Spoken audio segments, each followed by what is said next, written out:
하나님의 말씀은 마태복음 7장 13절과 14절 말씀입니다. 마태복음 7장 13절에서 14절까지입니다. 한 목소리로 합독하겠습니다.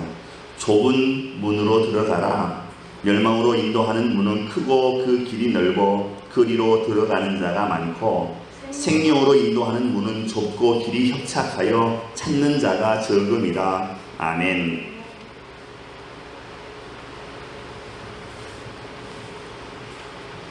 이런 말이 있습니다. 인생은 알파벳 B에서 시작해서 D로 끝난다. D까지이다. 이런 말이 있습니다. 인생은 알파벳 B에서 D까지이다. B는 birth, 출생을 의미하는 거고요. D는 death, 죽음을 의미하는 단어입니다. 이 B와 D 사이에 C가 있습니다. C는 choice입니다. 선택이라는 단어입니다.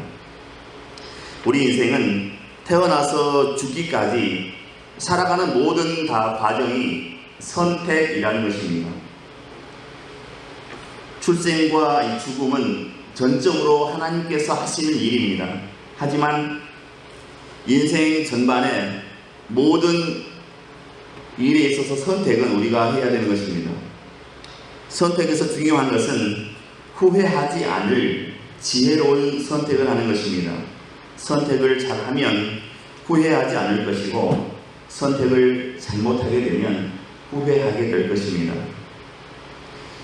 한국 전쟁 당시에 메가더 장군이 인천 상륙 작전을 감행하기 위해서 지금까지 있었던 전쟁에서 상륙 작전의 성공 사례를 조사해 보았습니다. 전쟁 역사 가운데 약 500회 정도 상륙 작전이 있었다고 합니다. 그런데 모두 실패했고 단 한 차례만 성공을 거두었습니다. 그 상륙 작전이 2차 세계대전 때 아이젠하워 장군이 이끄는 연합군이 노르망디에서 상륙 작전을 시도해서 성공한 노르망디 상륙 작전이었습니다. 훗날 전쟁 영웅이 아이젠하워는 미국의 제34대 대통령이 되었습니다. 1953년에서 61년까지 8년간 미국의 대통령으로 섬기게 되었습니다. 메가더 장군은 이 500분의 1, 500번 상륙 작전을 감행했다가 딱 한 번 성공한 이 500분의 1의 가능성 0.2%죠. 0.2%의 확률을 가지고 역사에 남을 인천 상륙 작전을 감행했습니다. 그리고 결과는 승리였고 메가더 장군은 역사에 길이 남는 위대한 인물이 되었습니다. 이 메가더 장군은 위대한 신앙인입니다. 그가 자기의 사랑하는 아들을 위해서 했던 유명한 기도문이 오늘까지 남아 있습니다. 그 기도문은 다음과 같습니다. 내게 이런 자녀를 주옵소서. 약할 때에 자기를 돌아볼 줄 아는 여유와 두려울 때에 자신을 잃지 않는 배당성을 가지고 정직한 패배에 부끄러워하지 않고 태연하며 승리에 겸손하고 온유한 그런 자녀를 내게 주옵소서. 생각해야 할 때에 고집하지 말게 하시고 주를 알고 자신을 아는 것이 지식의 기초임을 아는 자녀를 내게 허락하옵소서. 원하옵나니 그를 평탄하고 안이한 길로 인도하지 마옵시고 고난과 도전에 직면하여 분투항도할 줄 알도록 인도하여 주옵소서. 그리하여 폭풍우 속에서 용감히 싸울 줄 알고 패자를 관용할 줄 알도록 가르쳐 주옵소서. 이런 기도문을 남기게 되었습니다. 하나님께서는 우리가 이 땅을 살아갈 때에 우리가 풍성하게 또 행복하게 살아가기를 원하십니다. 그러나 그에 대한 대가는 우리가 감당해야 합니다. 가나안 땅, 젖과 꿀이 흐르는 땅을 하나님께서 허락하셨습니다. 그러면서 그들에게 주시는 말씀이 있습니다. 마음을 강하게 하라, 담대히 하라, 이런 말씀을 주셨습니다. 만약에 이스라엘 백성들이 손 하나 까딱하지 않고 쉽게 들어가서 얻는 땅이라면 하나님께서 이런 말씀을 주시지 않았을 것입니다. 너희들 이제부터 약속의 땅으로 들어갈 터인데 마음을 강하게 하라, 담대히 하라, 이렇게 말씀하신 것은 이 사람들이 수많은 전쟁을 통해서 피와 땀을 흘려야 얻어질 땅이기 때문입니다. 언젠가 한번 말씀드렸지만 여호수아가 이스라엘 백성들이 이끌고 가나안 땅을 점령하는데 7년이 걸렸습니다. 우리는 가나안 7년 전쟁이라고 합니다. 7년 동안 싸워서 가나안 땅의 대부분을 다 얻게 되었던 것입니다. 여리고성을 정복할 때도 또 아이성을 정복할 때도 그 다음에 나오는 성 하나하나를 점령해 나갈 때마다 그냥 아무것도 하지 않고 쉽게 접수한 성은 하나도 없었습니다. 다 마음 졸여야 했고 또 전쟁하다가 죽는 이스라엘 백성들도 있었습니다. 그리고 전쟁 하나하나마다 기도하면서 인내하면서 하나님 앞에서 나아가야만 했습니다. 오늘 본문에 예수님께서 말씀하신 좁은 문으로 들어가는 삶은 우리에게 고난의 길을 가라는 말씀일까요? 좁은 문으로 들어가는 그 길부터 그 길이 험한 것은 사실입니다. 좁기도 하고 협착하기도 한 고난의 길일 수도 있습니다. 많은 것을 포기해야 할 수도 있고 이 세상의 즐거움과 행복을 내려놓아야 할 수도 있습니다. 그러나 예수님께서 오늘 말씀하시고 계시는 이 피할 수 없는 두 개의 문 가운데 우리가 걸어가야 하고 또 통과해야 할 문이 있는데 좁은 문이다 하는 것입니다.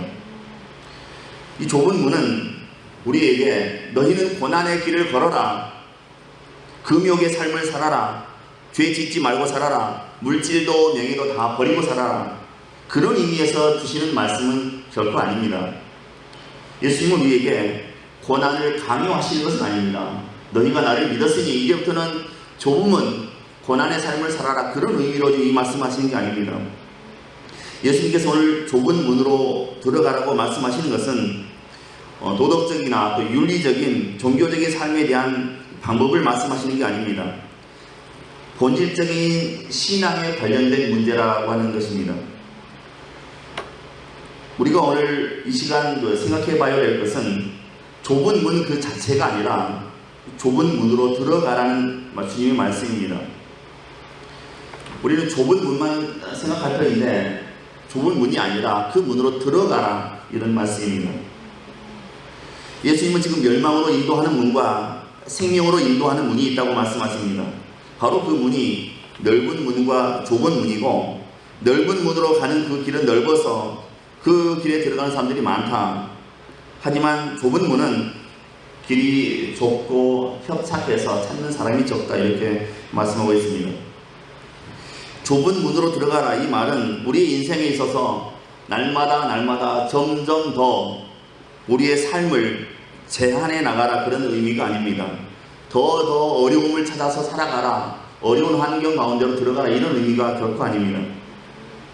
좁은 길로 가면 그 끝에 하나님의 나라에 들어간다, 그런 의미도 아닙니다.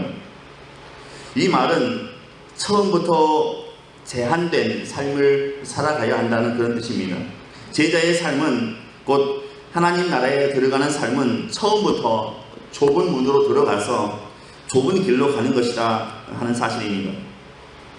예수님께서는 많은 자기 부인, 철저히 자기를 부인하고 또 박해를 감당하며 그렇게 살라고 말씀하셨습니다. 그리고 마지막에 가면 하나님께서 우리에게 보상을 주신다 하는 것입니다. 천국에 들어가는 것은 바로 지금 예수 그리스도로 통해서 작은 문을 들어가는 것입니다. 주님의 가르침에 순종하며 또 박해와 자기 부인의 좁은 길로 나아감으로 시작되는 것입니다. 반면에 넓은 문은 찾는 사람이 많고 그 길이 넓어 가기가 쉽고 편하지만 그 길은 결국에는 멸망이다 하는 것입니다. 우리 주님의 제자들은 좁은 문으로 들어가기를 힘써야 한다 하는 사실입니다. 어느 회사 사장님이 공처가였습니다. 마누라 말이라면 꼼짝을 못하는 공처가 사장님이 계셨는데 이분이 갑자기 궁금증이 생겼습니다. 남들도 나처럼 공처가일까? 이런 궁금증이 들었습니다. 그래서 자기 회사 모든 남자 직원들한테 모이라고 했습니다. 그리고 이런 질문했습니다. 마누라가 무섭다고 생각되는 사람은 내 쪽으로 모이고 그렇지 않은 사람은 저쪽 반대편에 가서라. 이 말을 듣고 모든 남자 직원들이 다 사장님 앞으로 왔습니다. 마누라가 무섭다는 거죠. 근데 다행히 한 명만 맞은편에 섰습니다. 그래서 사장이 그 사람에게 물었습니다. 자네는 마누라가 무섭지 않은가? 그랬더니 이렇게 대답하더랍니다. 오늘 아침 출근할 때 우리 집사람이 말하기를 사람이 많이 모인 데는 절대 가지 말라고 했습니다. 그래서 그쪽으로 안 갔습니다. 저는 여기 남아 있습니다. 그렇게 대답하더랍니다. 그러니까 진짜 공처가는 이 한 사람인 거죠. 아침에 마누라께서 내리신 그 명령을 바로 수행하고 있습니다.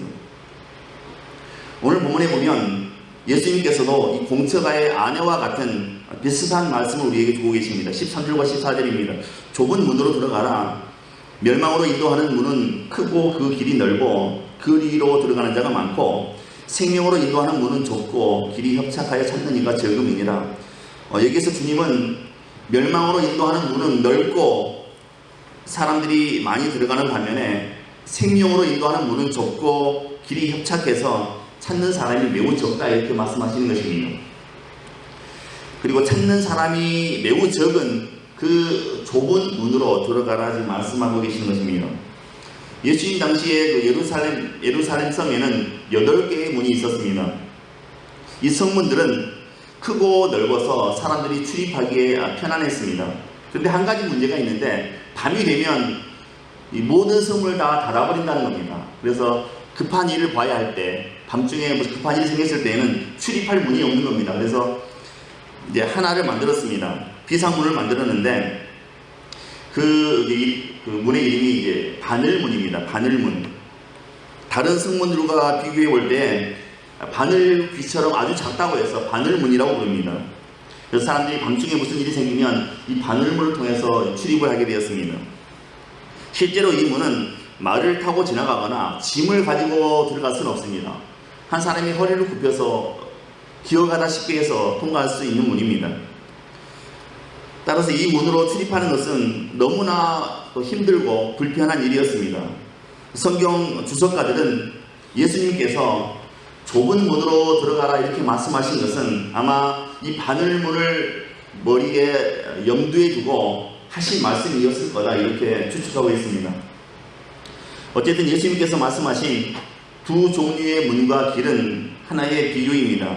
이 세상에는 넓은 문으로 들어가 넓은 길을 가는 사람들이 있고 좁은 문으로 들어가 좁은 길을 가는 사람들이 있다는 것입니다. 그리고 그 길 끝에는 각각 다른 결과가 기다리고 있는데 넓은 길 끝에는 멸망이, 좁은 길 끝에는 생명이 기다리고 있다 이렇게 말씀하신 것입니다. 그러므로 무엇보다 우리는 주님이 말씀하신 그 넓은 문과 그 길, 그리고 좁은 문과 그 길이 무엇을 의미하는지 알아야 하겠습니다. 예수님께서 말씀하신 넓은 문이 어떤 문일까요? 헬라어 원어 성경에는 이 넓은 문을 이런 단어로 표현하고 있습니다. 플라테이아헤 필렌 이런 단어로 기록하고 있습니다. 한마디로 하나님을 모르는 세상 사람들이 가는 길, 가는 문 그런 의미입니다. 크고 넓다라는 것은 다른 말로 하면 쉽고 편한 것을 의미하겠습니다. 넓은 문에 들어서면 가기 쉽고 편한 길이 곧게 뻗어 있는데 그 길은 겉으로 보기에도 매우 화려했고 주변에는 재미있는 것들이 많이 있어서 많은 사람들이 그 길을 찾고 있다는 것입니다. 큰 문으로 들어간다고 하는 것은 그 문 너머에 큰 세계가, 넓은 세상이 기다리고 있을 것이다 이런 기대를 하기 때문입니다. 다시 말해서 위대함을 쫓아가는 그런 생각이고 그런 삶이라 할 수 있겠습니다. 그것이 바로 멸망의 길이라는 것입니다. 그러니까 예수님께서 말씀하시는 큰 문은 단순히 사이즈가 큰 문을 얘기하는 것이 아닙니다. 세상 사람들이 쫓아가는 그 위대함을 말하는 것입니다. 사람들이 크고 위대한 것을 좋아하고 그것을 쫓아간다는 말씀입니다. 하지만 좁은 문은 위대함이 아니라 낮아지는 자리, 천한 자리, 그런 자리로 가는 것을 말씀하시는 것입니다. 우리말에도 군자대로행이라는 말씀이 있습니다. 양반은, 군자들은 새길로 안 다니고 대로로만 다닌다 그런 얘기죠. 큰 문으로 가는 것의 의의라는 것은 그런 것이고 반대로 좁은 문으로 간다는 것은 자신의 정체성이 크지 않다고 고백하는 그런 겸손한 마음이라는 것입니다. 생명의 문은 좁고 길이 협착하여 찾는 이가 적다 말씀하고 있습니다. 여기서 찾는다고 하는 단어는 seek, 영어로 seek, 찾아다닌다는 그런 의미가 아닙니다. find, 발견하다는 의미입니다. 그래서 본문이 우리에게 가르쳐주는 것은 생명의 문은 사람들이 처음부터 찾을 마음도 없다는 것이 아니라 찾으려고 해도 발견되지 않는 것이 이 생명의 문이다 하는 것입니다. 왜냐하면 그 길이 협착하고 사람들이 별로 다니지 않기 때문입니다. 우리는 여기서 생명의 문이 가지고 있는 중요한 특징을 하나 알아야 합니다. 생명에 무관심한 사람들은 물론이고 생명에 관심이 있는 사람들도 이 생명의 문을 쉽게 발견하지 못한다는 사실입니다. 이 말씀은 특별히 우리 교인들에게도 해당되는 말씀이라고 생각합니다. 영생에 관심을 가지고 교회에 나와도 생명의 문을 발견하지 못하고 따라서 영생을 얻지 못하는 사람들이 있을 수 있다는 것입니다. 교회에 나왔지만 결국에는 생명의 문에 들어가지 못할 사람도 있을 수 있다는 것입니다. 왜냐하면 그런 교인들은 이 바른 신앙생활이라는 게 하나님의 말씀대로 살아야 되는 것을 모르고 사람들이 많이 다니는 그런 세상의 길을 쫓다가 그 문을 발견하지 못하게 된다는 것입니다. 잠시 휴가할까요? 퀴즈 하나 내드리겠습니다. 양파 껍질을 계속 벗기면 무엇이 나올까요? 양파 껍질을 계속 한 겹, 두 겹 계속 벗기면 뭐가 나올까요? 제가 어제 이걸 보고 저 혼자 웃었습니다. 양파 껍질을 계속 벗기면 뭐가 나올까요? 정답이 참 허무합니다. 눈물이 나온답니다. 양파 껍질을 계속 벗기면 무엇이 나올까요? 눈물입니다. 어느 신혼부부가 결혼하고 이제 신접 살림을 막 이렇게 정리하고 있었습니다. 그런데 편지가 하나 왔습니다. 보니까 발신이 없습니다. 이름이 없습니다. 편지를 뜯어봤더니 그 안에 이런 그 메모가 들어있었습니다. 수고가 많다. 내가 누군지 알지? 그 내용과 함께 값비싼 오페라 관람권 2장이 들어있었습니다. 그래서 이 신혼부부가 생각하기를 우리 친구들 가운데 아주 짓궂은 놈이 이름도 안 쓰고 이렇게 오페라 관람권을 보냈구나 하고 비싸니까 시간이 없으니까 짐을 정리하다 말고 이 신혼부부가 그 오페라 관람권을 들고 오페라를 구경 갔습니다. 너무 재밌게 잘 봤습니다. 히히거리고 돌아왔습니다. 집에 돌아보니까 그 정리하던 짐이 전부 다 사라지고 있습니다. 하나도 남김없이 싹 사라졌습니다. 그리고 벽에다가 누가 메모지를 하나 붙여놨습니다. 인자 내가 누군지 알겠지? 그렇게 메모지를 붙여놓고 오페라 관람하는 동안에 신접살림 짐을 싹 쓸어갔다 그렇게 적혀있는 글을 보았습니다. 멸망으로 가는 길이 그렇게 크고 넓은 것은 창조 이래로 수많은 사람들이 그 길을 걸었기 때문입니다. 그런데 문제는 그 길을 만든 사람들은, 그 넓은 길을 만든 사람들은 다 죄인들이었다는 사실입니다. 성경은 모든 사람들은 죄인이고 죄의 싹은 사망이라고 말씀하고 있습니다. 그러한 죄인된 사람들이 가면서 만들어 놓은 길이다 보니까 당연히 멸망의 길이 되는 것입니다. 요한일서 2장 16절에는 세상에 있는 것에 대해서 이렇게 평가하고 있습니다. 이는 세상에 있는 모든 것이 육신의 정욕과 안목의 정욕과 이생의 자랑이니 다 아버지께로 쫓아온 것이 아니요 세상으로 쫓아온 것이라 이렇게 말씀하고 있습니다. 하나님께서 만드신 길이 아니라 세상 사람들이 정욕과 자랑에 빠져서 그렇게 살아가면서 만든 길인데 결국은 다 멸망의 길이 된다는 것입니다. 중국이 다스리는 그 티베트라고 하는 나라가 있습니다. 티베트 그 종교가 불교입니다. 그런데 이 티베트의 불교가 타락했을 때, 원래 종교라는 건 타락하지 않습니까? 티베트 불교가 타락했을 때 티베트 모든 남자의 70%가 중이 되었다고 합니다. 이게 말이 되는 얘기입니까? 농사도 지어야 되고 공장도 누리고 해야 되는데 티베트 불교가 가장 타락했을 때는 남자의 70%가 중이 되어 머리 깎고 중이 됐다고 합니다. 이게 나라가 되겠습니까? 이래서 로마 제국도 처음에는 우리 기독교를 핍박하다가 이제 콘스탄티노 황제에 의해서 이제 기독교 국교화되지 않습니까? 국교화되고 나서 로마의 그 젊은 사람들, 똑똑한 젊은이들이 거의 다 막 수도원으로 들어갔습니다. 그래서 유명한 역사가는 이 로마 제국의 멸망의 원인 가운데 하나가 성직자의 급증이라고 했습니다. 젊고 똑똑한 사람들이 세상 일 해야 되는데 다 수도원에 들어가는 겁니다. 나라가 되겠습니까?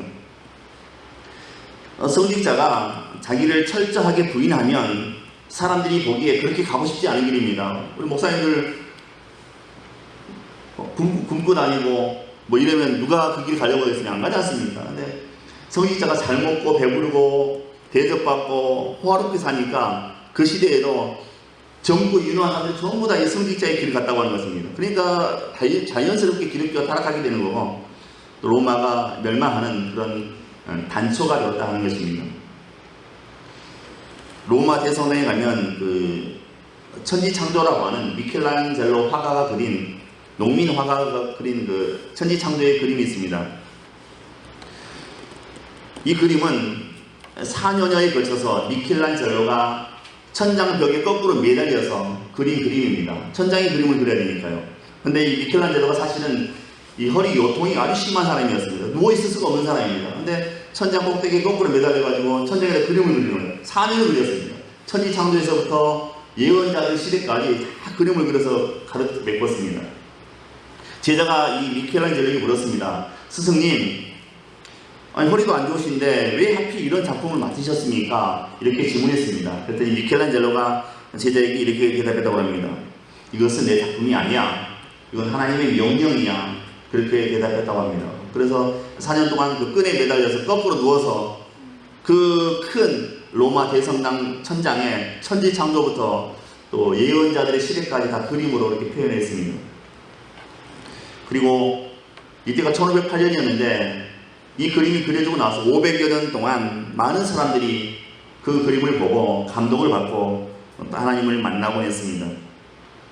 우리도 힘들고 고통스럽지만 좁은 문과 또 좁은 길을 걸어가면서 생명에 이르고 또 우리의 삶을 통해서 하나님을 감동시켜야 되는 것입니다. 예수 믿고 딸이 그러했다면 하늘이 무너져도 가야 합니다. 사업이 어려워졌다고, 건강상 문제가 생겼다고, 집안에 어려운 일이 생겼다고, 그것 때문에 흔들리지 말고 끝까지 그 길을 걸어간다면 그 길 끝에는 우리 주님께서 기다리고 계실 것입니다. 주님이 뭐라고 말씀하시겠습니까? 잘했어, 이렇게 말씀하지 않으시겠습니까? 그래서 우리는 좁은 문으로 들어가야 한다는 것입니다. 그 길이 비록 좁고 협착해도 끝까지 걸어가야 합니다. 그래서 결국에는 승리하는 우리의 삶이 되어야 한다는 것입니다. 아마 시간이 지날수록 넓은 문을 찾는 사람들이 점점 많아지게 될 것입니다. 어쩌면 그 넓은 문과 그 길은 더 확장이 되어서 10차선 하이웨이, 10차선 고속도로가 될 수도 있습니다. 반면에 기독교의 이 좁은 문은 찾는 사람이 점점 줄어들어서 그 길은 나중에는 두 사람이 함께 걷기에도 좁은 길이 될 수도 있습니다. 그런 험로가 될 수도 있습니다. 그래서 주님께서는 누가복음 13장 24절에 이런 말씀하셨습니다. 좁은 문으로 들어가기를 힘쓰라. 내가 너희에게 이르노니 들어가기를 구하여도 못하는 자들이 많으리라. 이렇게 말씀하셨습니다. 이 말씀은 많은 사람들이 예수를 믿고 구원받고 싶어도 믿음에 실패할 확률이 크다 하는 것입니다. 이걸 경고하고 있는 것입니다. 예수님을 제대로 믿고 살기가 참으로 어려운 시대가 우리 앞에 점점 다가오고 있습니다. 그래서 주님은 들어가기를 구하여도 못하는 자들이 많으리라 이렇게 말씀하셨습니다. 예수님을 믿고 싶고 또 구원받고 싶지만 주변에 유혹거리가 너무 많고 넓은 길로 가는 사람들이 많아서 그것을 보고 마음이 흔들려서 넓은 길로 휩쓸려 가게 된다는 것입니다. 그럼에도 오늘 우리들은 좁은 문으로 들어가는 사람들이 되어야 한다는 것입니다. 왜냐하면 그 좁은 문이 우리에게 생명의 문이 되기 때문입니다. 말씀 정리하겠습니다. 주님께서는 좁은 문 이 이야기를 통해서 현재 우리에게 좁은 문으로 들어가라 말씀하고 있습니다. 좁은 문을 바라보라는 게 아닙니다. 그 문으로 들어가라 말씀하고 있습니다. 우리가 좁은 문에 들어가는 것은 세상의 마지막 날, 우리 인생의 마지막 날 들어가는 게 아닙니다. 현재 들어가라 하는 것, 지금 현재 들어가야 합니다. 좁은 문으로 들어가라는 이 말씀은 현재형입니다. 과거형도 아니고 미래형도 아닙니다. 그러므로 지금 이 말씀은 넓은 문, 넓은 길, 쉽고 평안한 길을 가다가 인생의 마지막 날, 마지막 때에 좁은 문으로 들어가라는 그런 의미가 결코 아닙니다. 지금 현재 계속해서 우리는 그 좁은 문에 들어가서 그 길로 걸어가야 한다, 그런 얘기입니다. 현재 이 문으로 들어가는 자가 적지만 그렇지만 이 길이 생명의 길이라 말씀하시는 것입니다. 우리는 현재 어느 문으로 들어가야 있습니까? 우리 주님께서 명령하시는 대로 좁은 문을 우리가 걷고 있어야겠습니다. 그 길이 비록 작고 협착하여 찾는 사람이 적어서 외로운 길일지라도, 힘든 길일지라도 우리는 그 생명의 길을 끝까지 가야 한다는 사실입니다. 우리 모두가 주님께서 가르쳐 주신 대로 좁은 문에 들어가기를 힘써야 하겠습니다. 그래서 하나님의 나라에 들어가 영원한 생명을 함께 누리는 그런 복된 삶이 되시기를 주님의 이름으로 축원드립니다. 기도합니다. 은혜로우신 하나님, 이 시간 우리에게 믿음을 더하여 주옵소서. 일생을 살아가면서 세상 유혹에, 미혹에 휩쓸리지 않도록 붙잡아 주시고 믿음 더하여 주셔서 어렵고 좁고 협착한 길이지만 좁은 문에 들어가서 끝까지 생명의 길을 완주할 수 있도록 성령으로 도우시고 축복하옵소서. 그래서 주님 앞에 섰을 때에 잘했다 칭찬 듣는 귀한 믿음의 사람들 다 될 수 있도록 역사하시고 축복하옵소서. 믿고 감사하오며 예수 그리스도의 이름으로 기도하옵나이다. 아멘.